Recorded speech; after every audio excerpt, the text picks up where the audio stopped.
Exception faite de la rallye, les FTR Standard, S et le haut de gamme R sont plus routières cette année. Estampillées Euro 5, elles changent de cap niveau partie cycle et traînent également de nouveaux coloris pour certaines, mais ces quelques modifications ne bouleversent pas vraiment leur style original.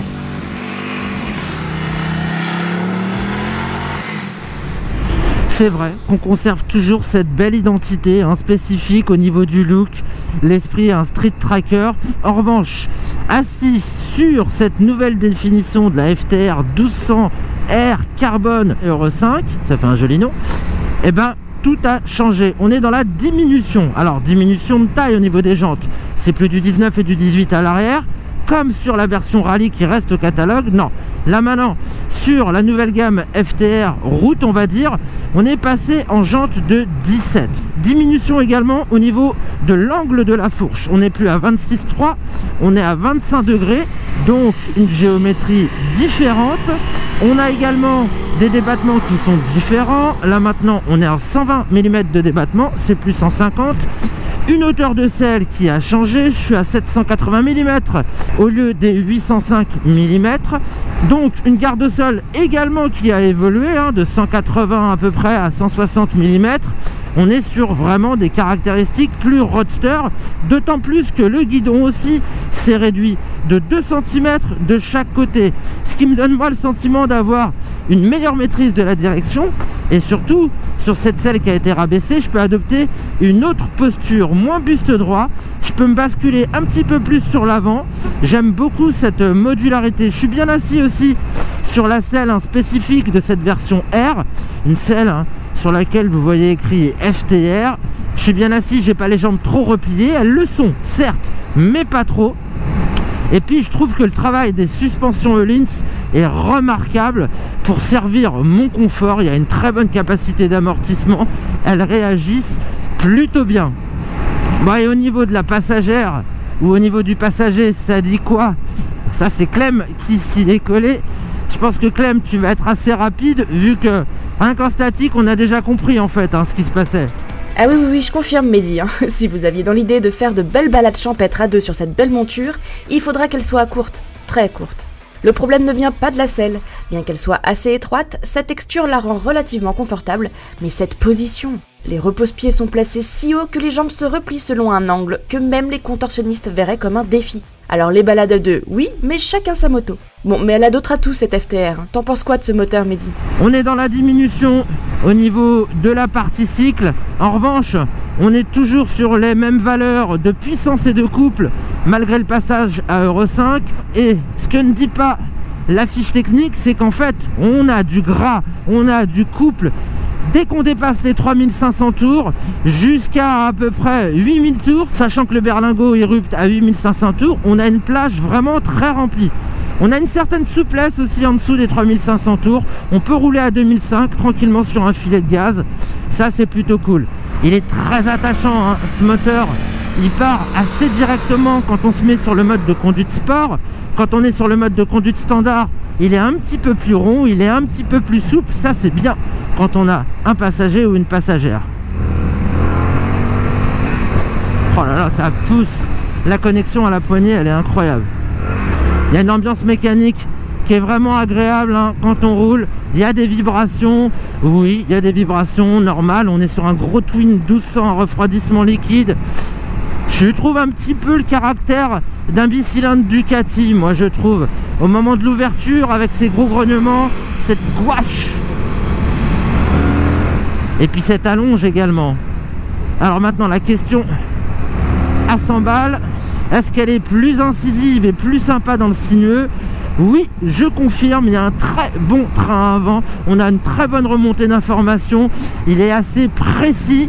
Une mise sur l'angle qui moi me paraît un petit peu quand même perfectible, c'est-à-dire que la bécane elle engage encore à vitesse moyenne sur les virages un petit peu lents.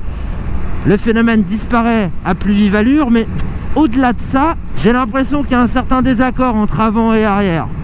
Très certainement un problème de réglage de mes suspensions où je peux tout modifier. Moi là je suis pas entièrement satisfait. Il faudrait que je prenne le temps justement de mettre des clics ou d'en retirer. C'est difficile à accorder des suspensions. Tout le monde n'est pas metteur au point. Quelle stabilité du train avant sur les gros freinages. La fourche elle encaisse. Freinage il est irréprochable. Les disques immenses là 320 mm sont très bien mordus par ces étriers à fixation radiale. Ça freine super fort. C'est guidé par un mètre cylindre, lui aussi à fixation radiale, avec une attaque qu'on peut moduler. On aime beaucoup la progressivité, le feeling, ce qu'il transmet ce freinage. Et pareil à l'arrière, d'autant plus que les Metzeler ont un grip incroyable.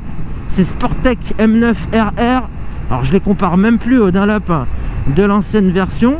Donc là, avec les Metzeler, à l'arrière, on a vraiment un super grip, ce qui permet de retarder les interventions de l'ABS. ABS active sur l'angle, comme le traction control. Et je le sens bien, hein, quand je suis plein angle, que je veux remettre du gaz, il se passe rien. Le système comprend que justement je suis déjà un petit peu trop penché, qu'il y a déjà suffisamment de pasta dans la bolo, donc c'est pas la peine d'en rajouter. Bah, c'est agréable justement pour pas se faire peur, et puis bon, après c'est hyper facile aussi à désactiver au compteur, ça c'est cool. Ah, je la trouve quand même assez agile, c'est vrai, merci aux routes 17 pouces. En revanche, je la trouve pas hyper vive, elle est assez progressive dans les changements rapides. Allez, petite pause. Pour conclure, j'ai 2-3 trucs à vous dire à l'arrêt.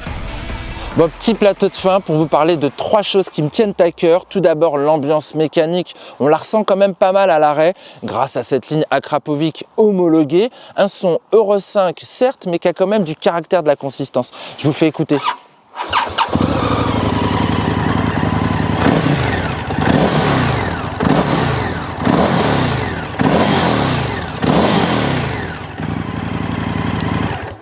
C'est sympa, hein, c'est sympa je trouve. Et sur ce moteur, il y a une nouvelle innovation cette année, c'est la désactivation du cylindre arrière lorsqu'on est au ralenti. Bah, c'est plutôt pratique en ville justement pour qu'on ressente moins la chaleur de ce moteur. On le ressort encore un petit peu, mais c'est vraiment vivable. Alors ce système, on le voit matérialisé sur l'écran TFT, le 4,3 pouces tactile, connecté en Bluetooth. Il est assez bien fichu. On voit justement cette petite icône là avec le cylindre arrière marqué d'une croix rouge, et puis on peut changer tout ce qu'on veut, les modes de conduite, paramétrer son téléphone, choisir ses titres. Ça c'est quand même plutôt sympa. Il y a une petite prise USB à charge rapide juste en dessous, ce qui permet de connecter son smartphone pour bénéficier du GPS. On apprécie. Alors maintenant je vous parle un petit peu des tarifs. La gamme elle commence à 13 990 € avec une FTR de base disponible pour les A2. On monte ensuite d'un cran avec la S qui elle va avoir le bel écran, plus plein de petites choses comme la centrale inertielle IMU avec le traction control et l'ABS actif en courbe. On va avoir aussi un système qui limite l'élevé de la roue avant. Rassurez-vous, on peut tout désactiver si vous voulez du brut, et c'est plutôt sympa du brut avec cette bécane. Bon, pour la S, on est à 16 490 €, et pour la R que j'ai aujourd'hui, édition spéciale numérotée, j'ai le numéro 231, on est à 18 490 €. Pour ce prix-là, en plus, vous avez l'ensemble Öhlins qui est plutôt de belle facture, très pratique en réglage, 3 réglages partout et très facile d'accès sur la partie à l'arrière, plus des éléments en carbone, l'entourage du réservoir. On a également l'entourage du feu à l'avant, la petite plaque en carbone Akrapovic ici. Moi je trouve dommage qu'ils n'aient pas poussé l'expérience carbone jusqu'aux petites écopes du radiateur, ça aurait été encore plus joli. Mais bon, on est déjà à 18 490 €, on est déjà un petit peu plus cher que les concurrentes. Moi je pense à 90, je pense à Truxton RS, même si elle est plus routière cette version-là, je pense qu'on peut encore les comparer. Bon voilà mon retour, mon ressenti sur cette nouvelle FTR 1200R que je trouve moi quand même mieux posée avec les routes 17 pouces. On est passé du Street Tracker au Roadster et c'est pas plus mal d'après moi, après chacun ses goûts. Je vous donne rendez-vous pour un prochain essai très vite sur la chaîne Motor Live, et puis on n'oublie pas motoservice.com bien sûr. Allez, des pouces bleus.